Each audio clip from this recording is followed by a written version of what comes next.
এরপরে 16 তারিখে দক্ষিণবঙ্গের পশ্চিম দিকের সবকটি জেলাতেই কমলা সতর্কবার্তা দেওয়া হয়েছে for isolated thunderstorm with lightning, এবং তার সাথে ঝোড়ো হাওয়া 50 থেকে 60 কিলোমিটার গতিবেগে।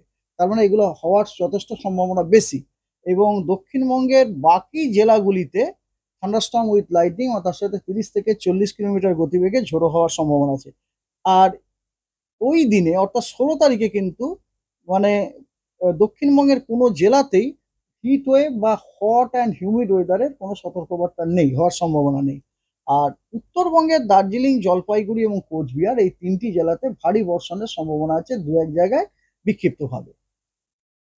17 তারিখেও দক্ষিণবঙ্গের কোনো জেলাতে হিট ওয়েভ অথবা হট অ্যান্ড হিউমিড ওয়েদার থাকার কোনো সম্ভাবনা নেই। তবে সব কটা জেলাতেই দু এক জায়গায় বিক্ষিপ্তভাবে থান্ডারস্টর্ম উইথ লাইটনিং এবং তার সাথে ঝোড়ো হাওয়া 30 থেকে 40 কিলোমিটার গতিবেগে থাকার সম্ভাবনা রয়েছে। এবং উত্তরবঙ্গের উত্তর দিনাজপুর, দার্জিলিং এবং জলপাইগুড়িতে দু এক জায়গায় ভারী বর্ষণের সম্ভাবনা আছে, সতর্কবার্তা দেওয়া আছে। এবার আসা যাক বৃষ্টিতে।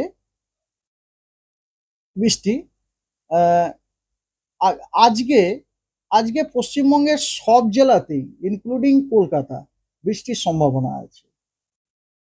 কিছু জেলাতে, কিছু কিছু জেলায় দু এক জায়গায় বৃষ্টিপাতের সম্ভাবনা আছে, হালকা বৃষ্টি। কিছু কিছু জেলায় আপনার বিক্ষিপ্ত ভাগ, কিছু কিছু জেলা আপনার কিছু কিছু জায়গায় হালকা মাঝারি বৃষ্টিপাতের সম্ভাবনা আছে।